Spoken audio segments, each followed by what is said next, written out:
فَمَالِ الَّذِينَ كَفَرُوا قِبَلَكَ مُهْطِعِينَ عَنِ الْيَمِينِ وَعَنِ الشِّمَالِ عِزِينَ۔ بس اے نبی، کیا بات ہے کہ یہ منکرین دائیں اور بائیں سے گروہ در گروہ تمہاری طرف دوڑے چلے آ رہے ہیں۔ یہ ان لوگوں کا ذکر ہے جو نبی صلی اللہ علیہ وسلم کی دعوت و تبلیغ اور تلاوت قرآن کی آواز سن کر مذاق اڑانے اور آوازیں کسنے کے لیے چاروں طرف سے دوڑ پڑتے تھے۔ أَيَطْمَعُ كُلُّ امْرِئٍ مِّنْهُمْ أَن يُدْخَلَ جَنَّةَ نَعِيمٍ كَلَّا إِنَّا خَلَقْنَاهُم مِّمَّا يَعْلَمُونَ۔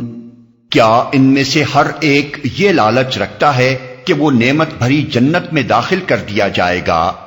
ہرگز نہیں، ہم نے جس چیز سے ان کو پیدا کیا ہے اسے یہ خود جانتے ہیں، داخل کر دیا جائے گا۔ مطلب یہ ہے کہ خدا کی جنت تو ان لوگوں کے لیے ہے جن کی صفات ابھی ابھی بیان کی جا چکی ہیں۔ اب کیا یہ لوگ جو حق بات سننا تک گوارا نہیں کرتے اور حق کی آواز کو دبا دینے کے لیے یوں دوڑے چلے آ رہے ہیں، جنت کے امیدوار ہو سکتے ہیں؟ کیا خدا نے اپنی جنت ایسے ہی لوگوں کے لیے بنائی ہے؟ اس مقام پر سورہ القلم کی آیات 34 اور 41 بھی پیش نظر رکھنی چاہیے، جن میں کفار مکہ کو ان کی اس بات کا جواب دیا گیا ہے کہ آخرت اگر ہوئی بھی تو وہاں وہ اسی طرح مزے کریں گے جس طرح دنیا میں کر رہے ہیں، اور محمد صلی اللہ علیہ وسلم پر ایمان لانے والے اسی طرح خستہ حال رہیں گے جس طرح آج دنیا میں ہیں۔ اسے یہ خود جانتے ہیں۔ اس مقام پر اس فقرے کے دو معنی ہو سکتے ہیں۔ مضمون سابق کے ساتھ اس کا تعلق مانا جائے تو مطلب یہ ہوگا کہ جس مادے سے یہ لوگ بنے ہیں اس کے لحاظ سے تو سب انسان یکساں ہیں۔ اگر وہ مادہ ہی انسان کے جنت میں جانے کا سبب ہو تو نیک و بد، ظالم و عادل، مجرم اور بے گناہ سبھی کو جنت میں جانا چاہیے، لیکن معمولی عقل ہی یہ فیصلہ کرنے کے لیے کافی ہے کہ جنت کا استحقاق انسان کے مادہ تخلیق کے بنا پر نہیں بلکہ صرف اس کے اوصاف کے لحاظ سے پیدا ہو سکتا ہے۔ اور اگر اس فقرے کو بعد کے مضمون کی تمہید سمجھا جائے تو اس کا مطلب یہ ہے کہ یہ لوگ اپنے آپ کو ہمارے عذاب سے محفوظ سمجھ رہے ہیں اور جو شخص انہیں ہماری پکڑ سے ڈراتا ہے اس کا مذاق اڑاتے ہیں، حالانکہ ہم ان کو دنیا میں بھی جب چاہیں عذاب دے سکتے ہیں اور موت کے بعد دوبارہ زندہ کر کے بھی جب چاہیں اٹھا سکتے ہیں۔ یہ خود جانتے ہیں کہ نطفے کی ایک حقیر سی بوند سے ان کی تخلیق کی ابتدا کر کے ہم نے ان کو چلتا پھرتا انسان بنایا ہے۔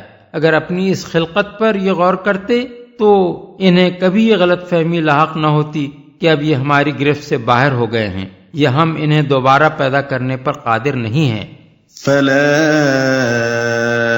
أُقْسِمُ بِرَبِّ الْمَشَارِقِ وَالْمَغَارِبِ إِنَّا لَقَادِرُونَ عَلَىٰ أَن نُبَدِّلَ خَيْرًا مِّنْهُمْ وَمَا نَحْنُ بِمَسْبُوقِينَ۔ پس نہیں، میں قسم کھاتا ہوں مشرقوں اور مغربوں کے مالک کی، ہم اس پر قادر ہیں کہ ان کی جگہ ان سے بہتر لوگ لے آئیں اور کوئی ہم سے بازی لے جانے والا نہیں ہے۔ پس نہیں، یعنی بات وہ نہیں ہے جو انہوں نے سمجھ رکھی ہے۔ مشرقوں اور مغربوں کے مالک کی، یہاں اللہ تعالیٰ نے خود اپنی ذات کی قسم کھائی ہے۔ مشرقوں اور مغربوں کا لفظ اس بنا پر استعمال کیا گیا ہے کہ سال کے دوران میں سورج ہر روز ایک نئے زاویے سے طلوع اور نئے زاویے پر غروب ہوتا ہے، نیز زمین کے مختلف حصوں پر سورج الگ الگ اوقات میں پے در پے طلوع اور غروب ہوتا چلا جاتا ہے۔ ان اعتبارات سے مشرق اور مغرب ایک نہیں ہیں بلکہ بہت سے ہیں۔ ایک دوسرے اعتبار سے شمال اور جنوب کے مقابلے میں ایک جہت مشرق ہے اور دوسری جہت مغرب۔ اس بنا پر سورہ شعراء آیت 28 اور سورہ مزمل آیت 19 میں رب المشرق والمغرب کے الفاظ استعمال ہوئے ہیں۔ ایک اور لحاظ سے زمین کے 2 مشرق اور 2 مغرب ہیں، کیونکہ جب زمین کے ایک نصف کرے پر سورج غروب ہوتا ہے تو دوسرے پر طلوع ہوتا ہے۔ اس بنا پر سورہ رحمان آیت 17 میں رب المشرقین و رب المغربین کے الفاظ استعمال فرمائے گئے ہیں۔ بازی لے جانے والا نہیں ہے۔ یہ ہے وہ بات جس پر اللہ تعالیٰ نے اپنے رب المشارق والمغارب ہونے کی قسم کھائی ہے۔ اس کے معنی یہ ہیں کہ ہم چونکہ مشرقوں اور مغربوں کے مالک ہیں، اس لیے پوری زمین ہمارے قبضۂ قدرت میں ہے اور ہماری گرفت سے بچ نکلنا تمہارے بس میں نہیں ہے۔ ہم جب چاہیں تمہیں ہلاک کر سکتے ہیں اور تمہاری جگہ کسی دوسری قوم کو اٹھا سکتے ہیں جو تم سے بہتر ہو۔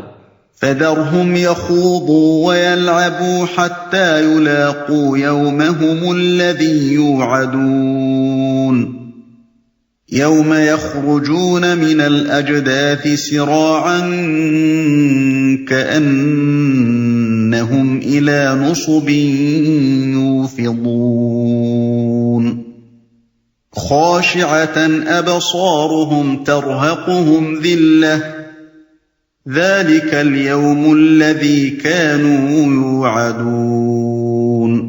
لہذا انہیں اپنی بیہودہ باتوں اور اپنے کھیل میں پڑا رہنے دو، یہاں تک کہ یہ اپنے اس دن کو پہنچ جائیں جس کا ان سے وعدہ کیا جا رہا ہے، جب یہ اپنی قبروں سے نکل کر اس طرح دوڑے جا رہے ہوں گے جیسے اپنے بتوں کے استھانوں کی طرف دوڑ رہے ہوں۔ ان کی نگاہیں جھکی ہوئی ہوں گی، ذلت ان پر چھا رہی ہوگی۔ وہ دن ہے جس کا ان سے وعدہ کیا جا رہا ہے، استھانوں کی طرف دوڑ رہے ہوں۔ اصل الفاظ ہیں الی نصب یوفضون۔ نصب کے معنی میں مفسرین کے درمیان اختلاف ہے۔ ان میں سے بعض نے اس سے مراد بت لیے ہیں اور ان کے نزدیک اس کا مطلب یہ ہے کہ وہ داور محشر کی مقرر کی ہوئی جگہ کی طرف اس طرح دوڑے چلے جا رہے ہوں گے جیسے آج وہ اپنے بتوں کے استھانوں کی طرف دوڑتے ہیں، اور بعض دوسرے مفسرین نے اس سے مراد وہ نشان لیے ہیں جو دوڑ کا مقابلہ کرنے والوں کے لیے لگائے جاتے ہیں تاکہ ہر ایک دوسرے سے پہلے مقرر نشان پر پہنچنے کی کوشش کرے۔